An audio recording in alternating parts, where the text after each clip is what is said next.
Lava malolele, Bulava, how you doing? Kia orana, cheer the cozies and cheer the bros.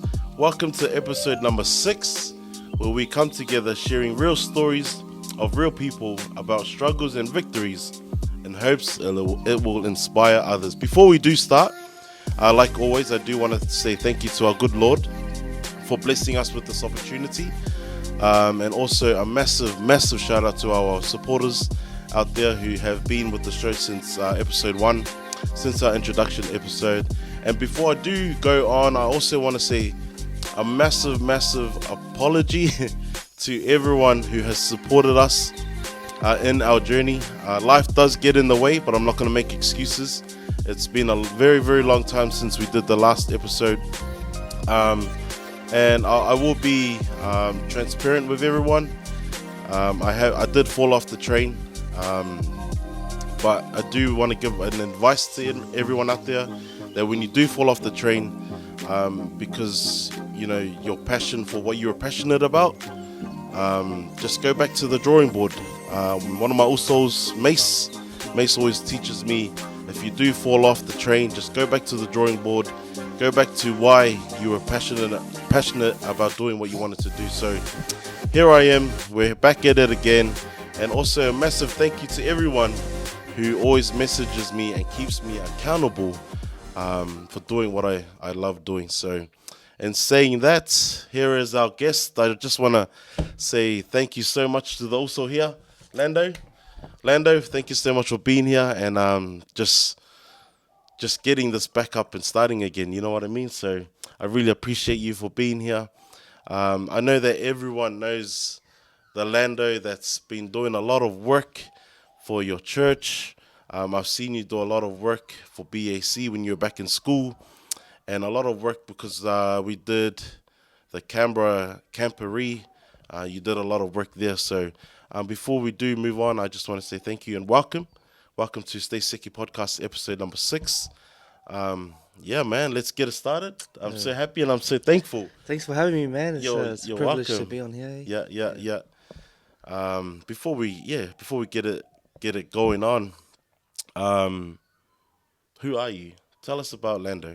Who are you? What are your hobbies? Siblings? I think everyone knows who your parents are, but shout out to Pastor Francis and Jen. You guys have molded this young man and who he is today. So, tell us about who you are. Who's Lando?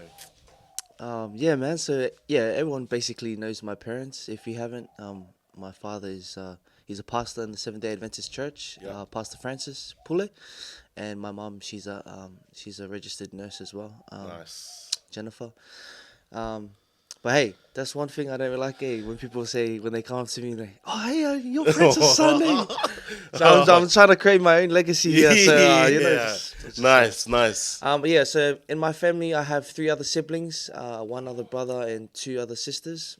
The younger 2, Darius and Bronte, they're still in school. But my other sister Faith, she's just about to have her next kid.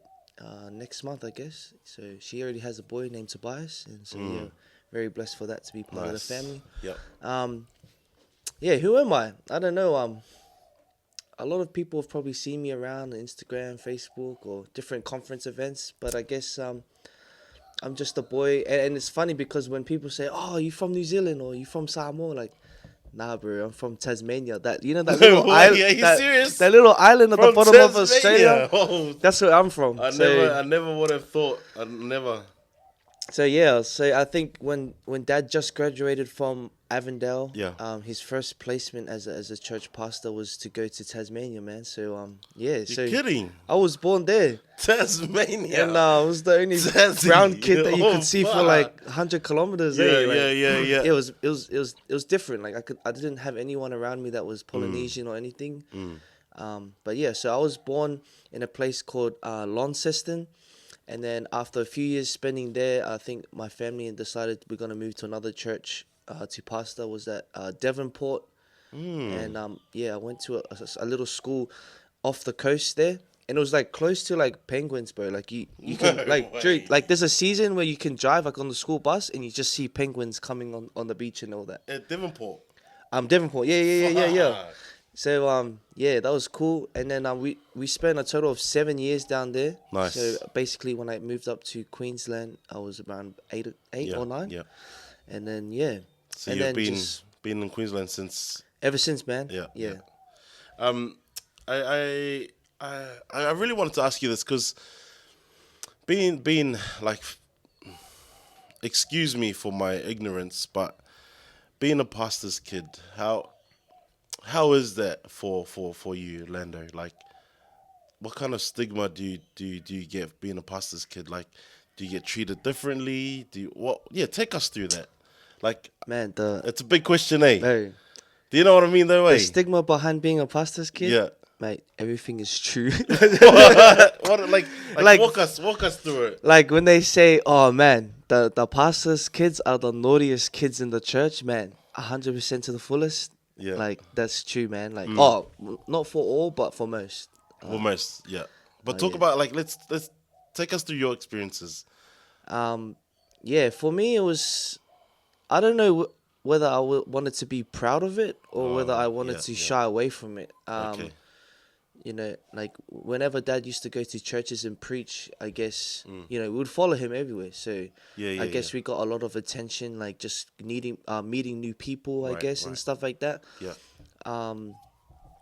But then I don't know if the word pastor's kid has like bad reputations with other people, because when I Yeah. say I'm a pastor's kid, you know they have their own ideas on Right. it. So it kind of hindered their view on me as a kid, like growing up, because they've experienced something else with other pastors' kids. So Yeah.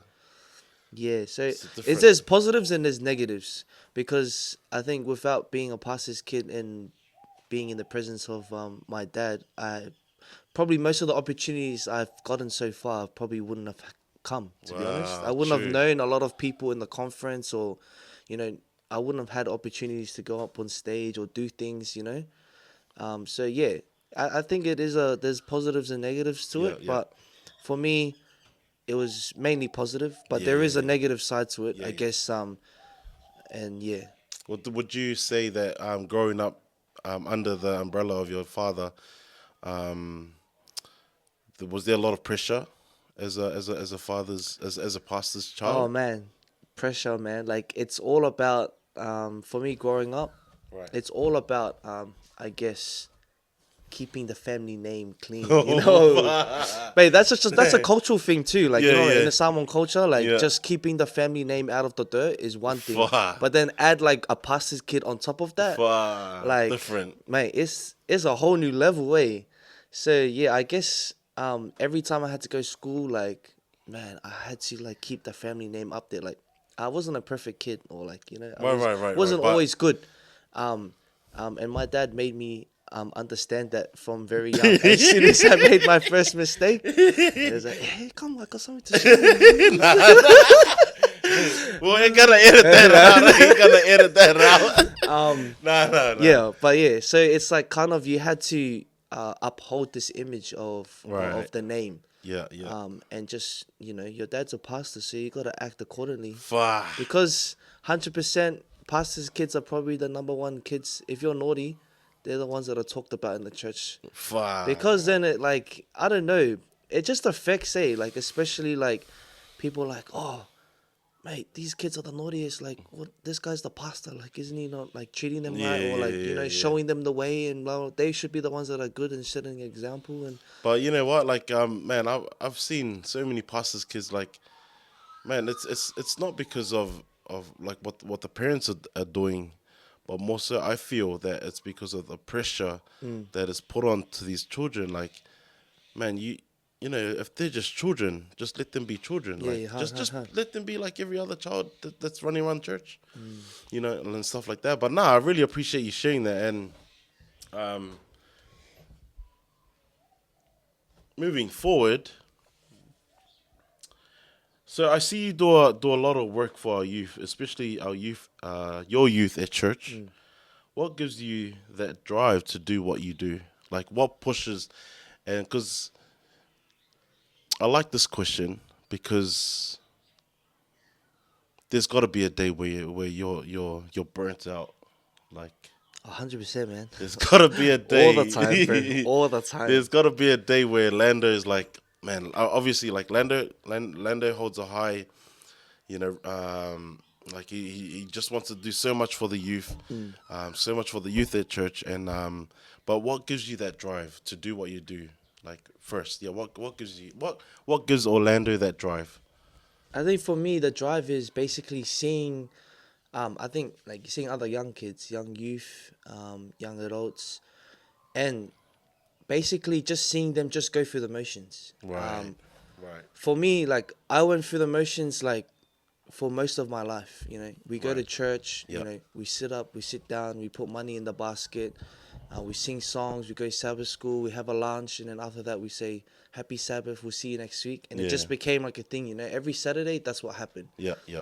And for me growing up, there wasn't too much understanding around the idea of why are we doing these things. Yeah. You know what I'm True. saying? Yeah. For So sure. like, what's the reason? Because there's always a reason for you doing something. Like I'm not just gonna go to the gym just because I just want to go lift weights. Yeah. There has to be a underlying reason. You know what I'm Yeah, saying? yeah, Like yeah. it's either I want to get fit or I'm training for a challenge or something like that. So I guess there's always a reason to do something. So for me, growing up, that was it. Like I just felt like, why am I going through these motions? Why am I doing these things? And then so when I see other young kids, especially in our Samoan churches and stuff, like I feel there's not enough mentors that understand me.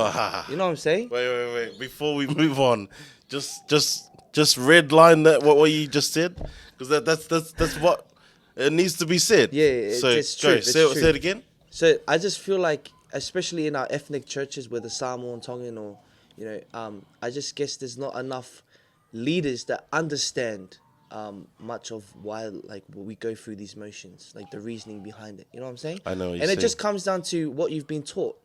Like you can't get up someone or you can't get angry at someone that doesn't know different. You know what I'm saying? Right. So, for me, coming from the outside in, because my dad's never been a pastor at any ethnic church before. He's always been a multicultural or a Yeah. white church, or you know what I'm saying. So for me coming in, I've only seen a glimpse of it growing with my grandparents when we moved up here, going to Riverview SDA church, going there and then just seeing like just the cultural difference, the contrast between different churches, and then making my way to Logan. I just guess there was I could see the difference.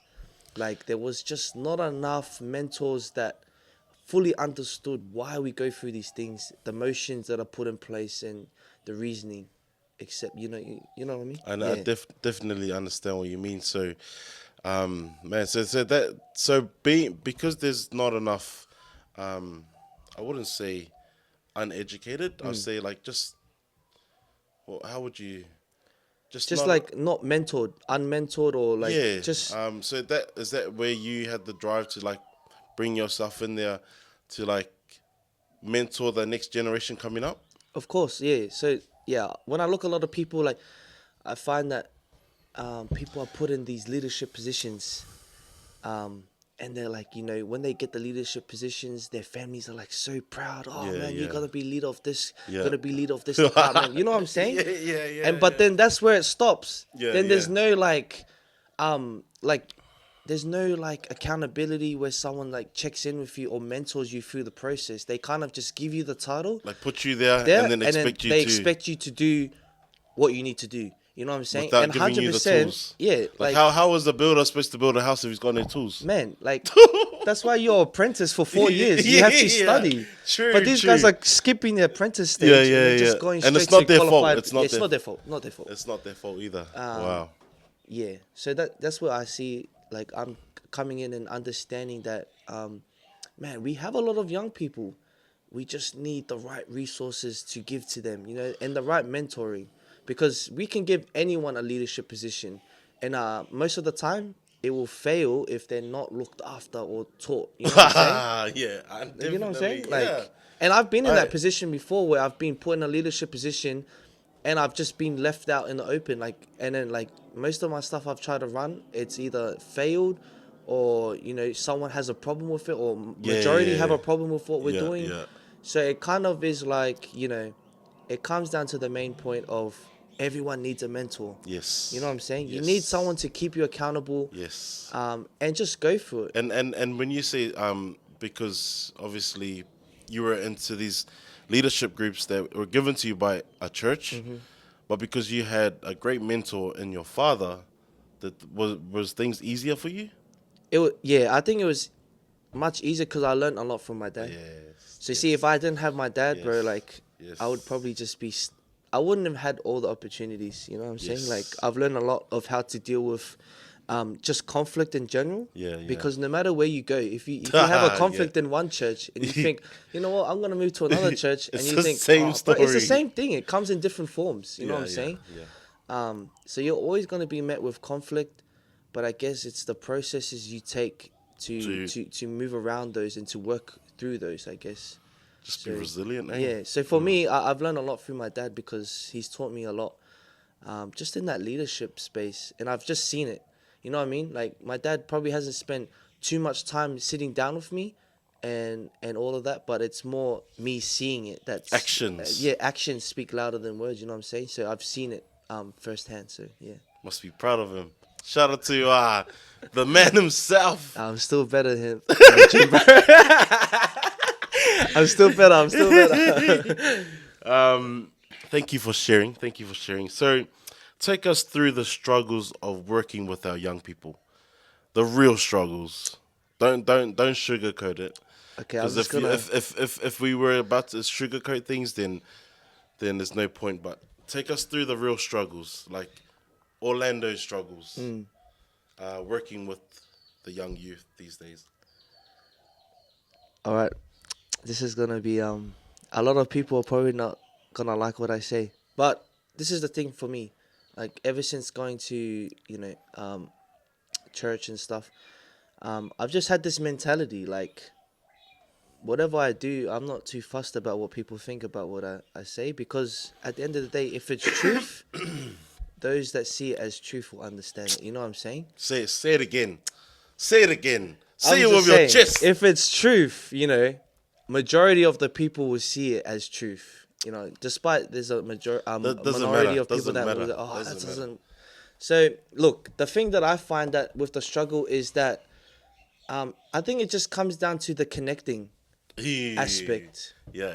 So for me, I speak on behalf of a lot of people, is that I think we find it hard to connect to the older folk.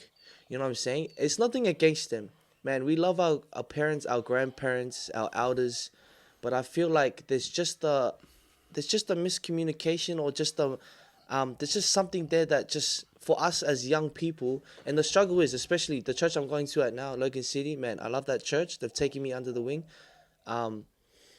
But I just feel like most of the young people, they just can't connect, bro. It's just that, that's the main reason. So when they want to do things and then they get shut down, or, you know what I'm saying, or, they have big ideas, or, they want to come out and do Bible studies, but I find that they relate more to people their own age. Yeah, You know what I'm yeah. saying?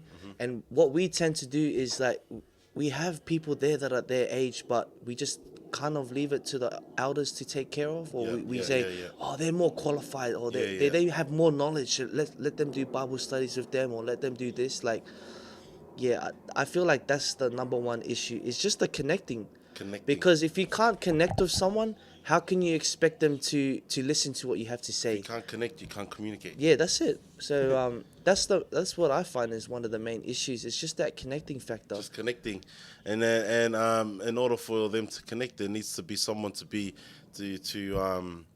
connect that bridge.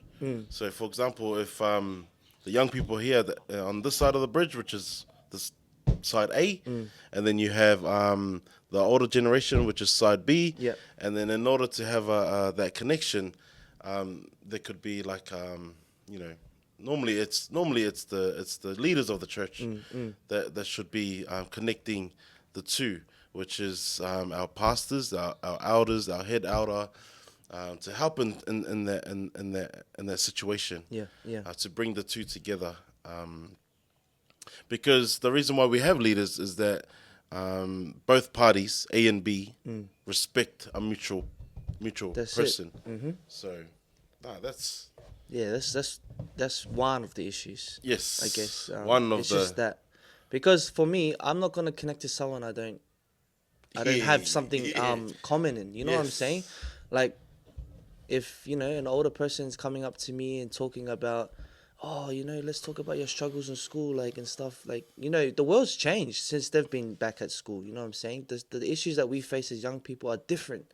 So I feel like they wouldn't understand as much because they would only know what they know. You know what I'm saying? yes, So we can't yes, get angry at that or we can't get yes. mad at that. So And like just to off the topic, just for everyone that's watching, we're not on here to hurt anybody. What we are here is to shine a light on what Orlando wants to share, and he is more than welcome to share what he wants to share on the show because we're not gonna hide anything just because we don't want to hurt anybody's feelings.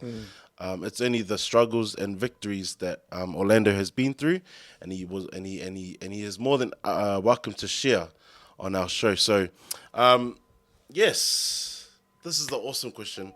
Now we go through. Everyone has heroes. Everyone has heroes. I have my heroes. Orlando has your heroes. Take us through, and you can have as much heroes as you want, bro. But take us through who's a hero to Orlando. Tell us why he's your hero, and tell us how much impact he or she has made in your life to be where you are today. man, my hero is actually my parents. Hey, so I've been talking about my dad a lot, but um it's been my mum as well, I guess. In a way, because as a pastor, you're always on the go. So my dad's probably not there at home for most of the week, you know what I'm saying? Because he's Wow. always out. We only see him at night or early in the mornings before school. And but we see my mum like every other time. So I guess, and I don't know what the income is for a pastor, but I'm guessing it's not as much as if you were to work a 9 to 5.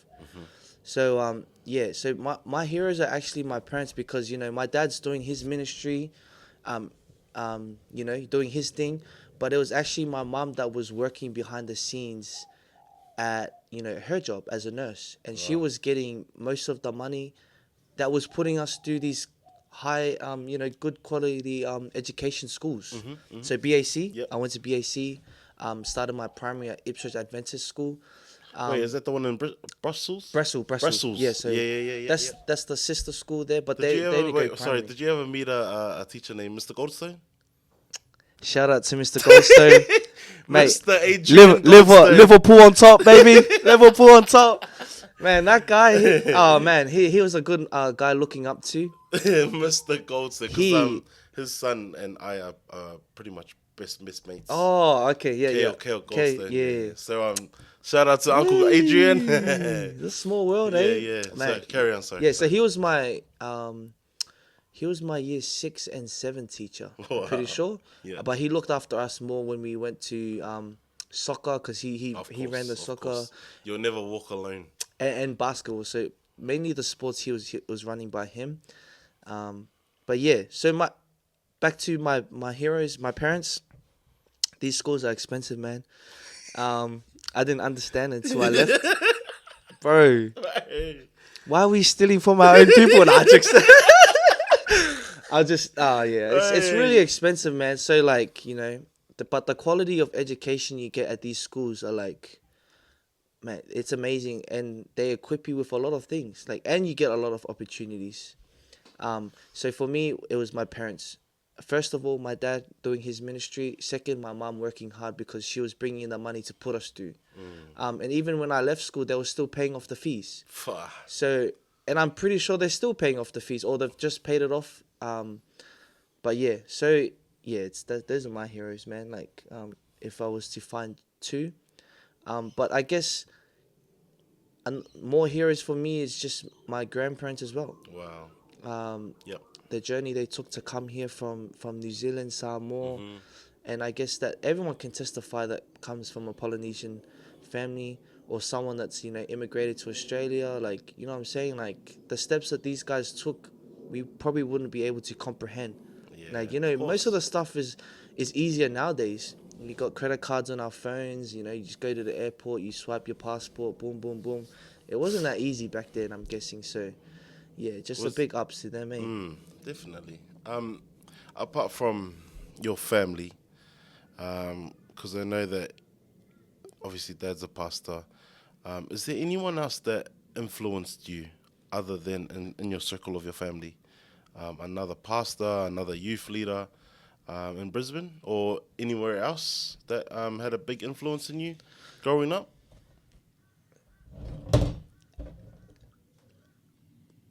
Not really. Probably not another hero. Yeah, yeah. Mate, it's funny because I live in Ipswich, or we lived in Ipswich with my family, and all of my other family all lived here in Logan. Right, yes. It is funny. It's only like a 20-minute trip, 30-minute trip. But we wouldn't see each other until like the next family event. You know what I'm saying? You know, we're like so close together, but we hardly see each other. So it's like when we come to these family events, it's like we see all our cousins and that from New Zealand, from Melbourne, Sydney. Haven't seen you in a long time. And then we turn to the family from like, man, I haven't seen you for a long time. But yeah, so you know, we were like sort of in Ipswich, so it was bit far away from where everyone was. Yeah. But for me, I think most of my mentors, if I was to say out of my family, would be just from school. Okay. So yeah, you know, Adrian Goldstone was one in primary school. But when I went into high school, mate, I was still naughty then, eh? Like, you don't understand. You probably see me up the front, like, doing all of these things, but behind the scenes, So all man, the teachers are looking at Lando, and they have a different. They have a different view, bro. view of Lando. But when everyone else looks at Lando, they're like, "Oh man, good boy, Lando. You are amazing." Oh, and the mate. teachers are like, "Bro, this guy, man. Nah, one so- more year, he's done." I was real bad, eh? And the thing that some people, like, I'm gonna come out about this right now, but like some people Appreciate it. fail to see that I had my foot in both, you know. Right. But I was playing with fire, so like, you know, whenever, you know, I wanted to kick it with the cool kids or, you know, be relevant, I would have my foot in that circle. But as soon as the teacher come around, or, you know what I'm saying, I quickly take it out. You know what I'm saying? Wow. And most of my friends would get in trouble for things, but I was involved in a lot of it. Yeah. But no one knew because I was just so quick and just clever on just saying, knowing when and to insert myself and when to take myself out. And so, yeah, that was me growing up in high school. And a lot of the mentors that I had in school, shout out to Afi Lama. I don't know if you know this guy. The great. Mate, he was a the great one and only. influence for me. Afi Him and Lama. his wife, Dalai Lama, as well. So yeah, those are another two people. Shout out to the Cuzzies, Afi and Dai. You've man. been shout out to you guys, Cuzzies. Man, you know what? I really like what you said about knowing when to pull out, and then knowing, like, you know, knowing when to, because you did say you wanted to be relevant. Take us through that, man. Like, take us through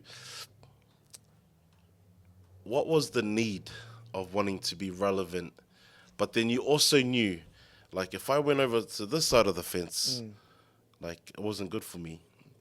But if I knew how to come back to on this side of the fence without being caught, like, what was the atmosphere between the friends on this side and then the friends on this side?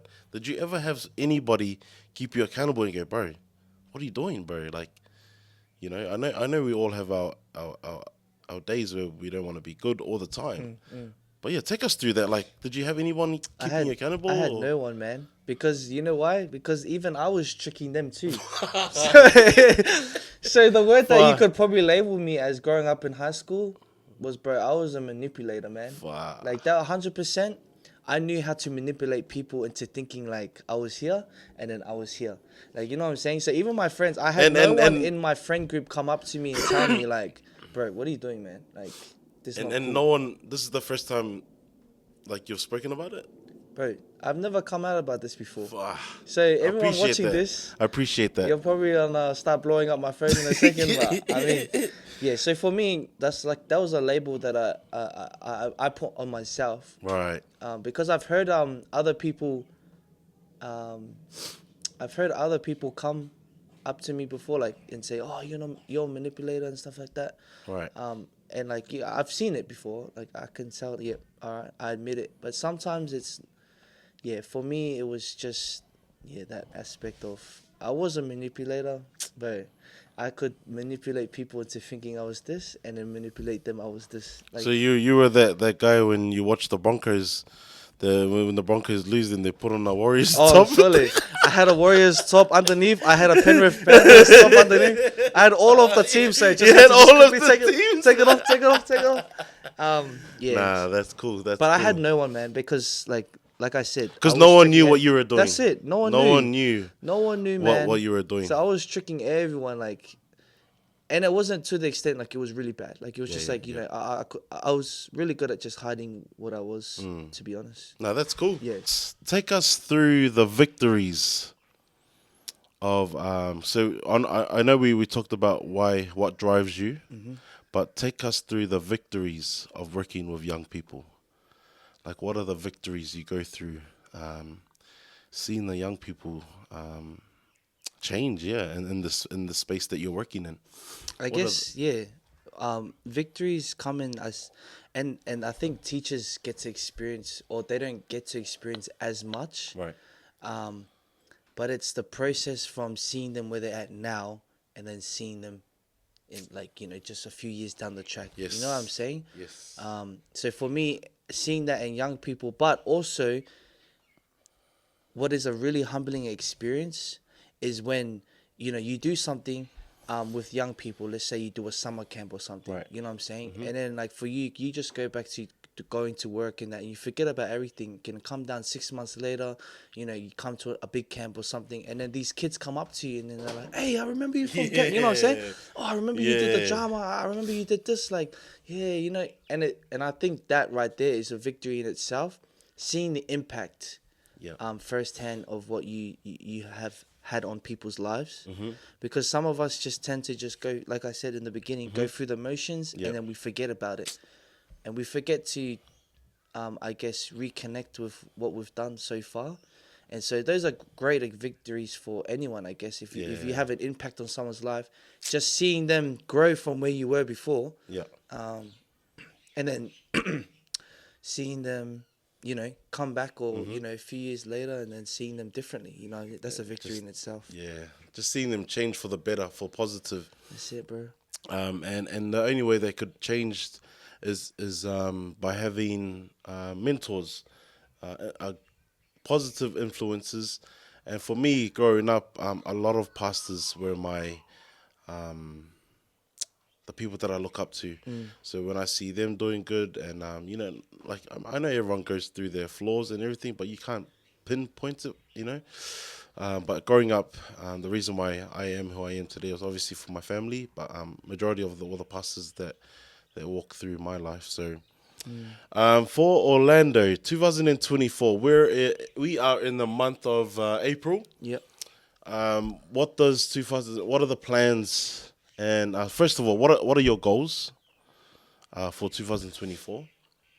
And then what are your plans for 2024? Well, my goals is, I'll just talk about the goals, Yeah. just a little bit.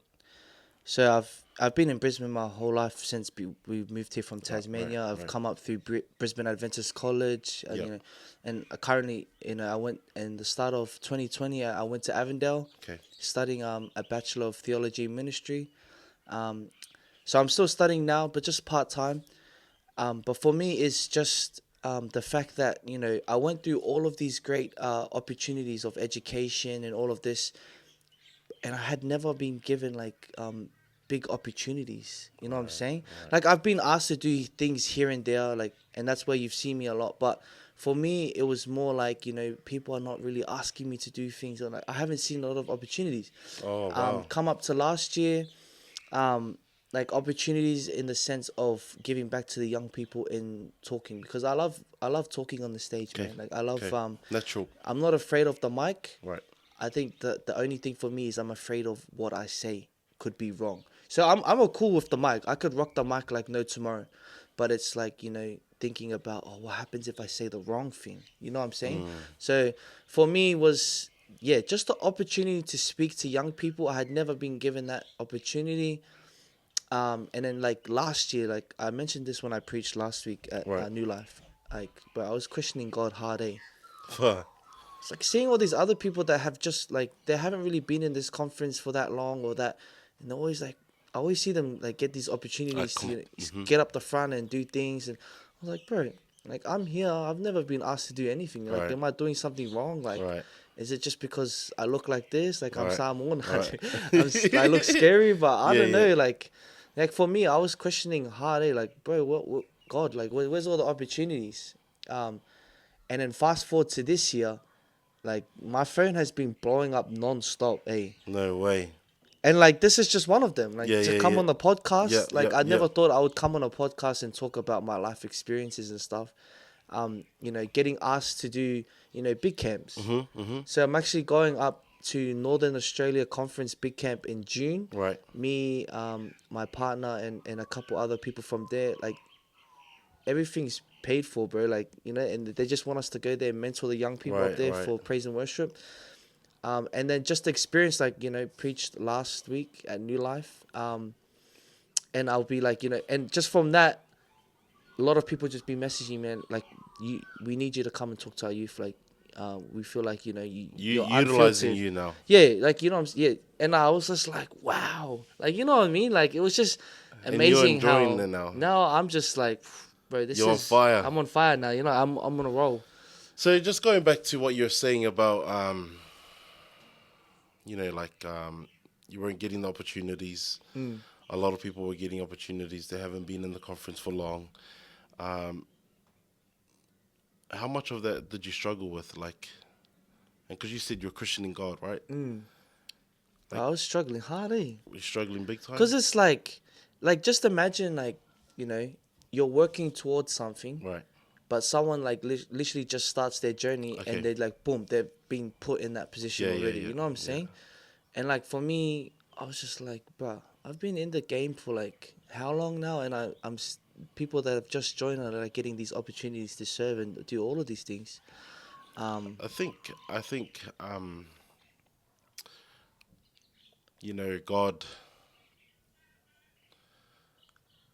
God does things like this because, he's like, Orlando, the reason why I haven't put you here is because I feel that you're better somewhere else, right?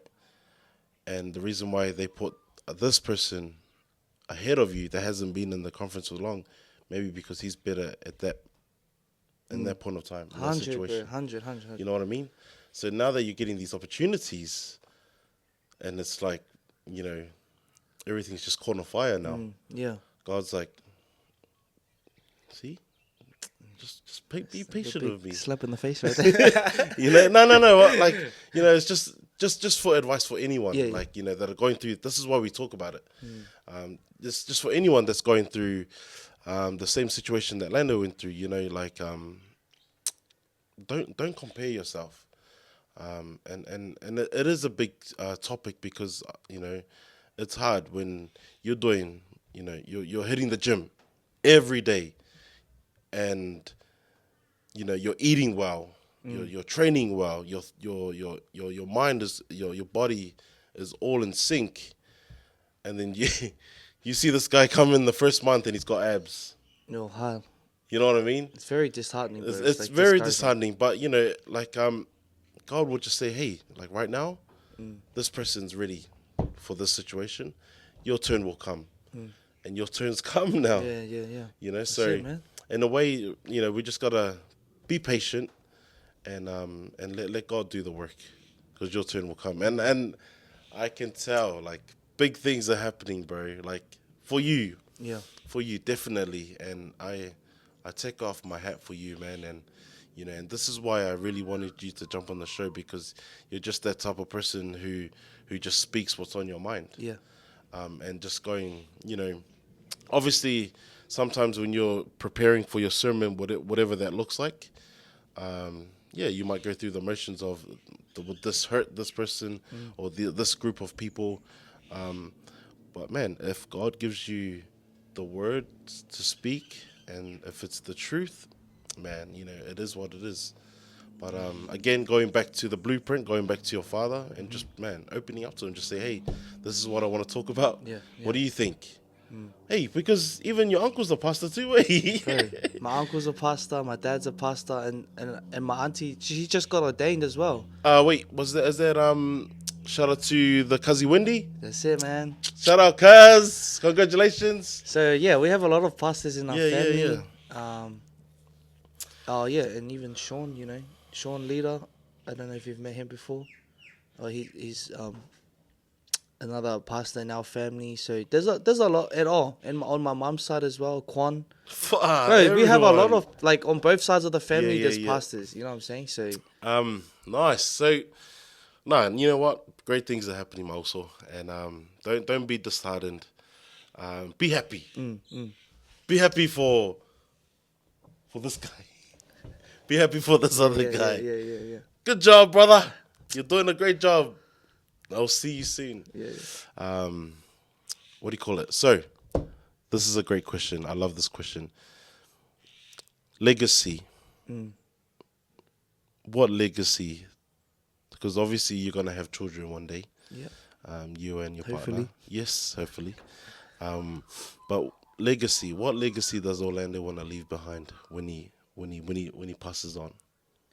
What legacy? What does that legacy look like? Now take if you need time to think about it, think about it, because it's not one of those questions where you just But what legacy does Orlando want to leave behind when you do pass? I think for me, man, my legacy is no matter whether obviously God has His plans for me. Yes. So and I don't know the future and I'm not trying to jinx it or whatever, but I'm just saying, if I was to pass away young or if I pass away old, but the fact is, my legacy that I want to leave is no matter what age I passed away at, Yes. I was still an impact for the young people, because as you grow, you come to more understanding. You know what I'm saying? Yes. You get more wiser. Like I heard from Jack Ryan, who's our educational CEO. Shout out to Jack Ryan. He was like, he preached at our church, and he was like talking about when young people come onto the scene, they're like full of energy. You know, see, but the wisdom is like down here. And then but when you grow, wait, you need to say that one more time. These are nuggets, guys. Hey. Nuggets that you don't have to pay for. it's for free. I'm gonna give it to you for free. Go, say it again. I just it's not mine, but I'm just saying. Yeah, like when young people step onto the scene, they're full of energy. Their energy levels are up here, but when it comes to knowledge and understanding and being in wisdom, it's most of the time it's down here.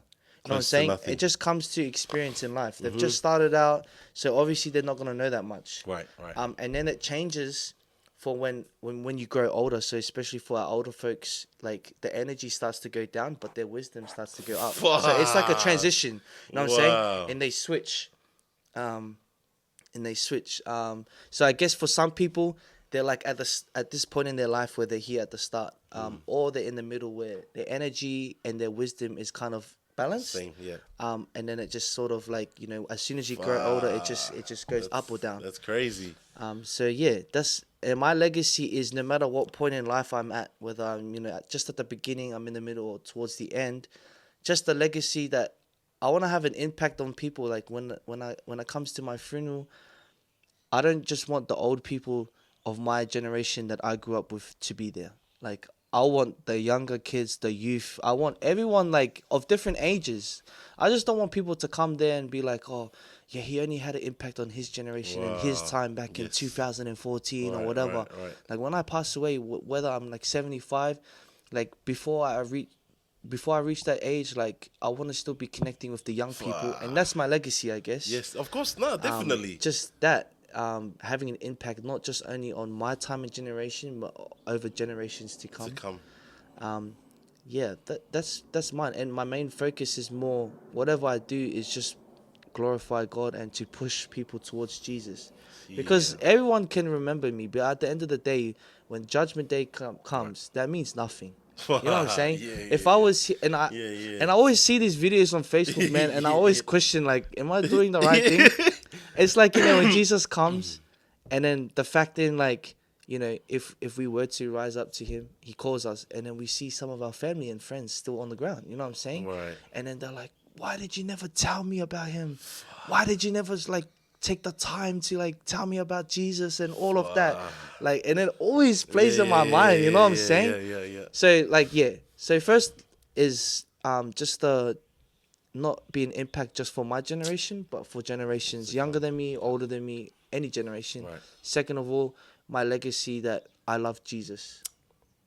Because Say it whatever I proud. do, Say it proud. if I don't have Jesus in my life, everything I do means nothing.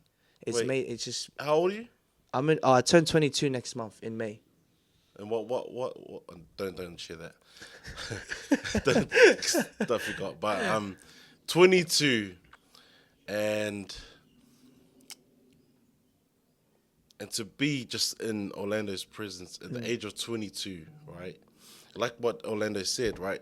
The energy is really, really high right now at the age of 22. It's probably even higher when he was younger, to have the passion to help young people. Just imagine when Orlando's 32, 42, 52. It just doesn't stop. And to have the love that he has for Jesus is crazy.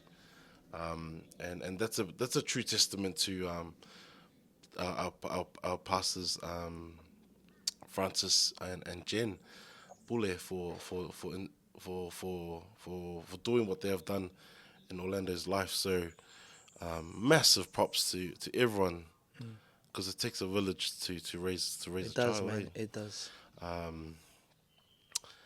This is a question that I've always had on my mind, because before I do an episode, I always try and marry the questions to the person's character, if I know them really well, or if I don't, then I read up on them and stuff like that.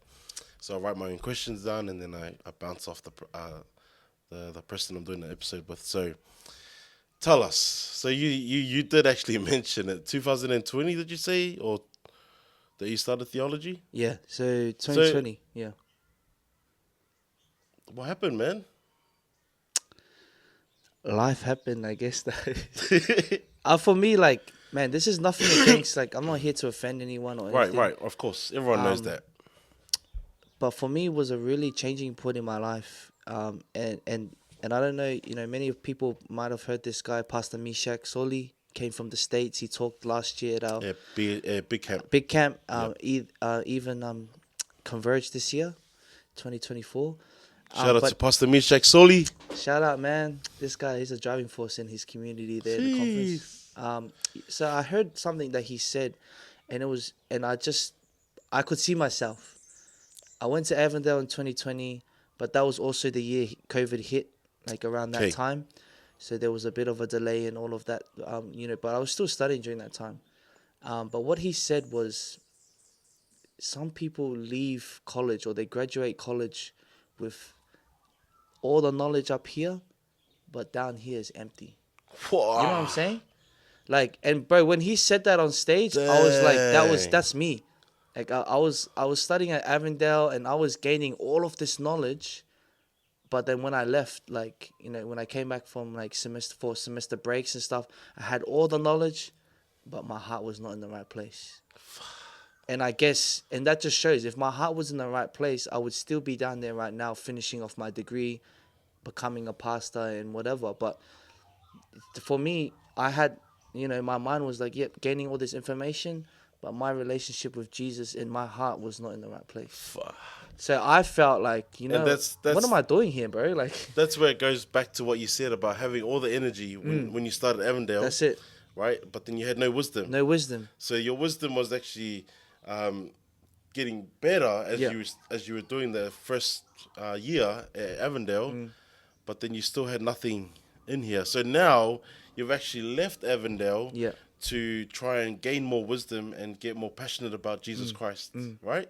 So now that, what I can read off from now, what we're talking about is that you can actually go back to Avondale, have all the knowledge, and also have a full heart for Jesus. That's it, man. You tell me. I could be wrong. No, that's 100%. Like I'm still studying right now. Right. So I haven't stopped. Yep. I'm still studying right now, but for me, it's just I'm just working on my relationship with Jesus. Wow. I don't want to become a pastor. I don't want to graduate if I can't connect with people Yep. on that level and say, I know Jesus. But But you deep don't. down, do you know Jesus? Ah, Like, you know what I'm saying? I know. Um, yeah. So I want to go back, right? I want to go back to um, the year you signed up for Avondale, right?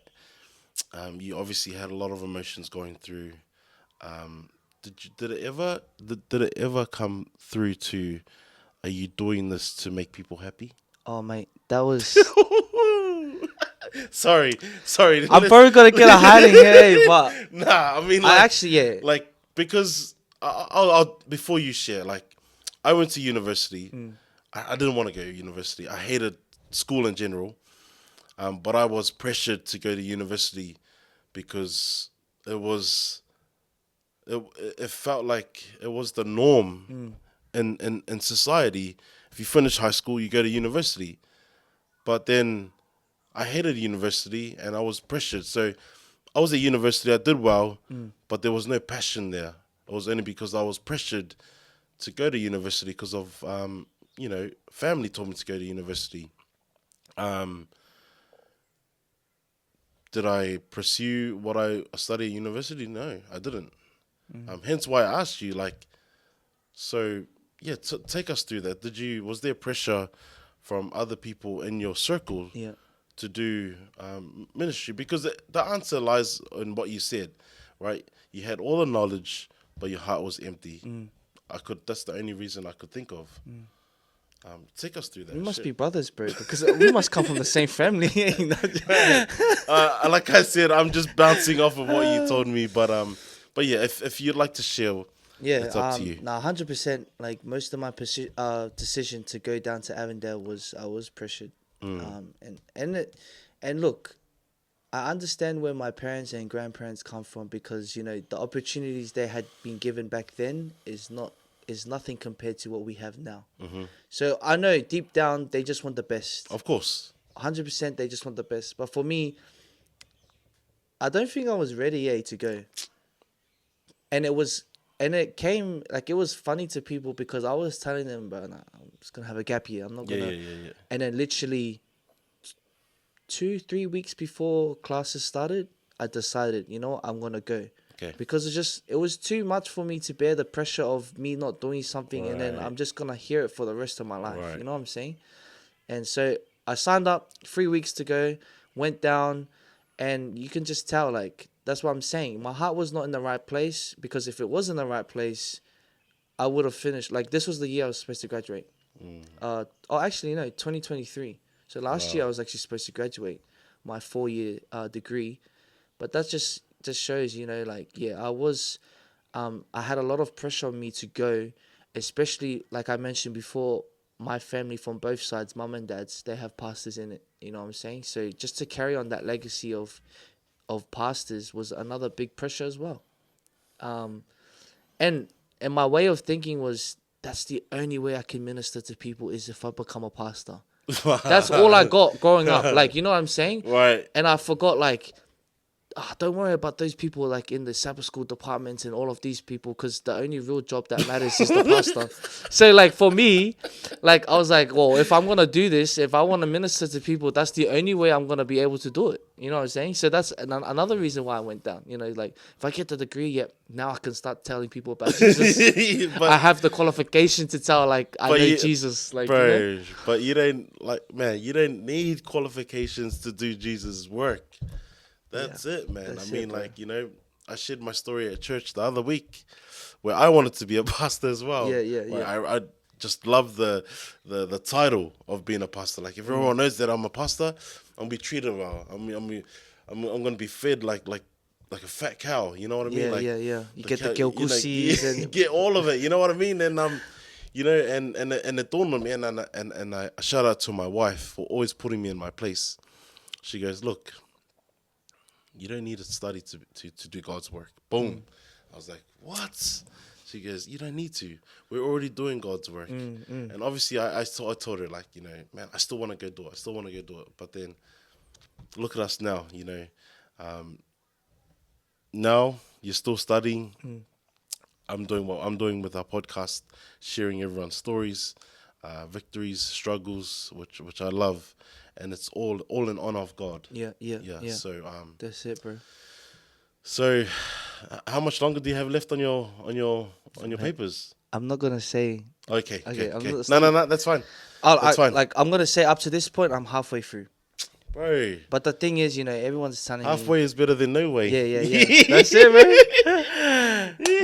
But everyone's still like Yeah, the people that know me, they're always pushing me to finish. Finish that right. degree, finish it. But I feel like I'm still not in a yet place because I just Nana. my relationship with God is still progressing. You know what I'm saying? So there is a time where I know I'll be like, I'm fully really, to leave. Yeah. And I find that, ministry is easier when you're in a relationship or you have like a wife or, like you have a family. Because when you do it by yourself, you don't really have anyone back to fall onto because your parents and that won't understand the struggles you go through. So I guess it's better. Like, that's why you don't really see that much young pastors. Right. You see more pastors with families already Right. because it helps share the load. You know what I'm saying? And that's what people So what was told your me. partner's name again? Her name is Genesis, but we just call her Nessie for short. So Shout out. You gotta give her a shout out, man. yeah, shout out to her, man. Shout out to her. Yeah, so it's easier when you have a partner or a family that you can rely on. Because she's another person that's heavily influenced me to keep going with this stuff as well, and she helps me out, and we both do ministry together. But yeah, just the fact on I still have halfway to go, but I'm just taking my time with it, man. Because I'm at a place right now where I feel like God has put me. Because if I didn't feel like I'm meant to be where I am right now, because of God, like a lot of things would have happened for me not to be in these positions. You know what I'm saying? Yes. Like I wouldn't have been getting the opportunities that I'm getting now. I wouldn't have been able to do run pathfinders in my local church or do these things. But I guess that's just like the answer for me. Like, man, this is where I want you. Like, yeah, still study, Know but your this is vision where now, eh? this is the You know vision. your vision now. You can see it. That's it, man. Man. Before we do conclude, is there anything else we didn't touch on that you would like to share on our Stay Sicky podcast? Man, there's a lot, eh? But I guess the fact that another struggle that if we go back Of to the course, question of course. you were talking about Man, before, share, my brother. another struggle that we see, and this just came to light to me like more when I went to Converge. It's just that it's more for our Pacific Islander community. It's just the cultural aspect. Okay. And I was talking to some family yesterday at church about it. It's just the cultural aspect is we put it to high regards. Wow. And sometimes, and I'm not going to speak to any churches or anyone, but this is what I've seen, and a lot of people may relate to this, is that we have culture right here. And we're always, every time we're just pushing culture. We're pushing culture further up the ladder, further up the ladder. But what's happening to everyone's spirituality is that it's actually going down like this. Yeah. You know what I'm saying? Yeah. And for me, that's why I'm lucky I didn't really go to an ethnic church or grew up in in that type of environment of the Fa Samoa way, because when people look at me that you're Barangi, like you don't know how to speak, you don't really understand it. So for me, when people say that and they mock me about it, we all have a laugh, but I'm more grateful for it because I have an understanding. So I wasn't one thing this time, but I'm grateful that I wasn't. Yeah. Of course.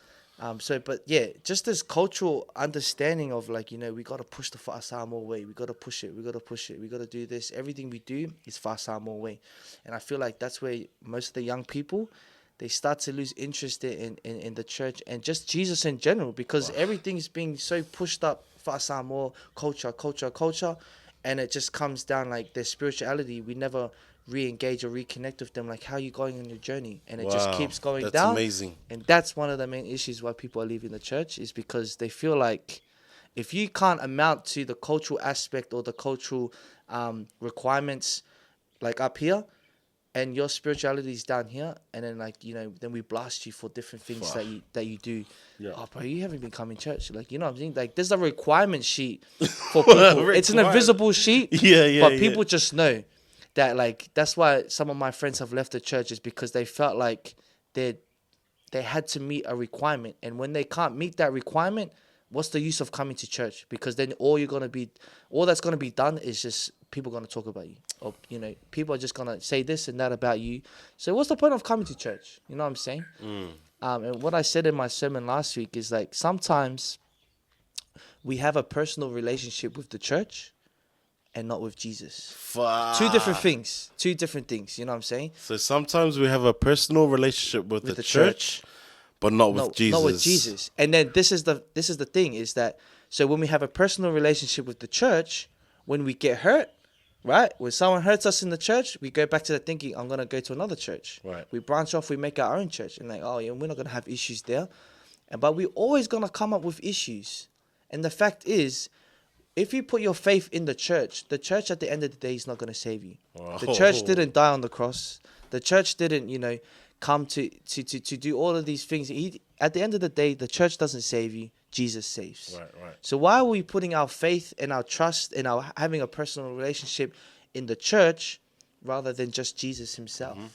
Because what is the church? In an aspect, the church is a hospital for sick, for broken, for people that are are having tough times or struggling. That's what a church is. You know what I'm saying? Yep. And it's funny how when people come to the church, they always get judged. Right. Like, would you ever go to the hospital and you're sick, right? Right. And then would you ever see someone they just had a car accident, they're all bloodied up, they're all bruised? Would you ever see them stop feeling the pain in that moment and look at someone else's pain and be like, oh, shame, like, look at you, like, look at your arms cut off, like, you know what I'm saying? Right. You never see people go to the hospital and they start poking out everyone else's flaws and issues and what's going on with them. Why? Because they're in need. So when you go to hospital, you're all focused about yourself.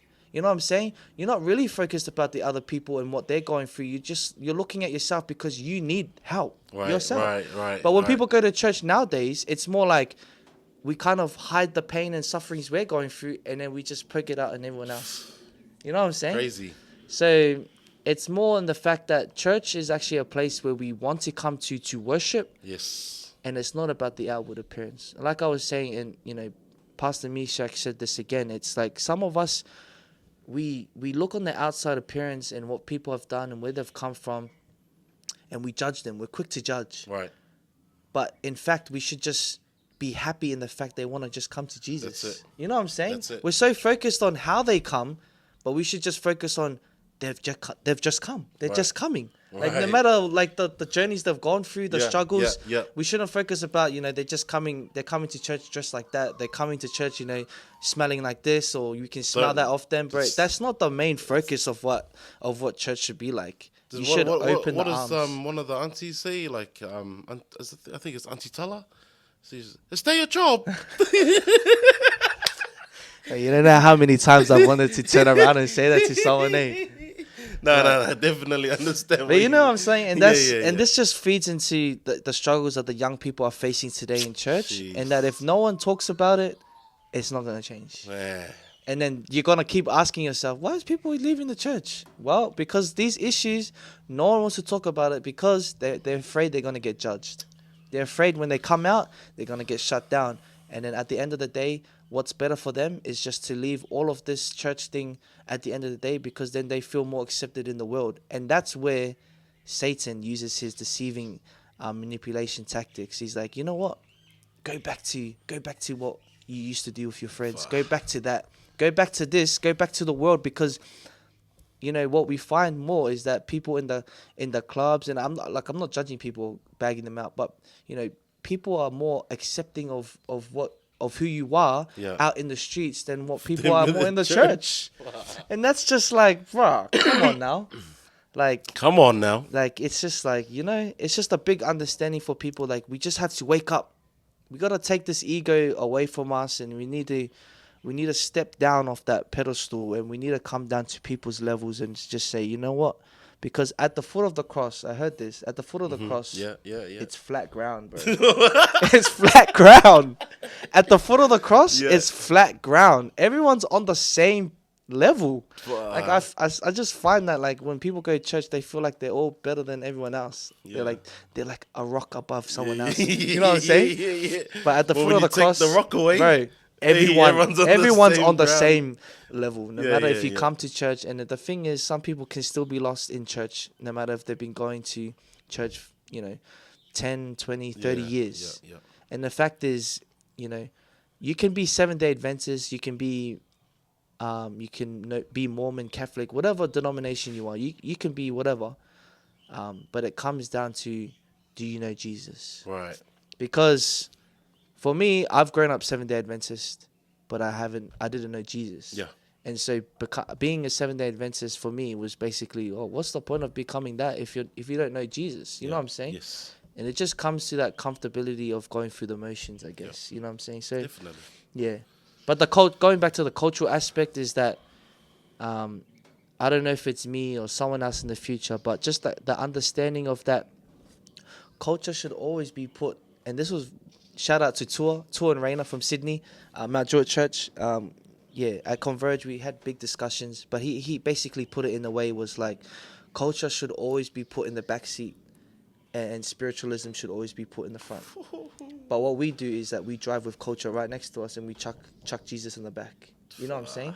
So yeah, that's just a food for thought right there. Just something to ponder. Yeah. It's just look at your life. Are you more immersed in the culture and all of this thing? Like at the end of the day, man, I love being Samoan, but that's just a part of who we are. That's not fully who we are, because if you understand who Jesus is, that's who you are. You know what I'm saying? You're a child of God. No matter if you're Samoan, Tongan, or whatever island you come from, or what nation you come from, whatever nationality you are, it's not fully who you are. It's actually just a part of who makes who you are, but Jesus makes you fully. Right. You know what I'm saying? Definitely. Jesus makes you who you are. Jesus is the foundation of everything. That's it, man. So just understand that, man. You're a child of God. He loves you. So, yeah, thanks for having me on the podcast, bro. Man, you're most welcome, man. It was one of those, when we have those revival weeks where, we're trying to bring everyone back to church, and so I felt like, and I really do thank you for reviving this podcast. Only what Jesus, I mean? bro. You know what I mean? Just bringing back the podcast to life. So, first of all, thank you so much for being on this podcast and just sharing your story, your victories, your struggles, your honesty, to our supporters out there, and also shout out to everyone that was mentioned in this podcast. And again, I also go back to God as our foundation, and just to say thank you, Lord, for this opportunity to speak with and to Lando. And again, we always say this at the end of this podcast, at the end of every episode. Please do share this episode on all your platforms, because you never know who the story will relate to, resonate with, and who will help in their life, whatever it may be. So, as we do conclude, can I just say one more thing before we finish? Yes, of course. Do it. If after this episode's finished and you've made it to the end, whatever I've said here today, and this goes for everyone, I guess, but let's just say, you see me doing something different out on the streets to what I've just shared too, pull me up on it. Oh. Pull me up, because for most people, they don't like confrontation. They don't like conflict, but it's good. Like for me, I've just come to that understanding. I want people to tell me if I'm doing something that is completely different to what my vision and goal is. You know what I'm saying? So keep me accountable, because He wants you guys to keep him accountable. That's it. That's all I have to say, man. Like if you see me doing something different to what I've shared today, or what I've visioned for myself, pull me up on it, because it's all about growing. You know what I'm saying? I feel like when someone pulls me up on it, like I'm not gonna be angry about it or anything. I'm just gonna be like, this is a sign from God. Like push me back on track, or humble myself. So to all those youngins that run under Orlando, okay? He has given you guys the reign of keeping him accountable. Now, but in all seriousness, man, thank you so much, Lendo.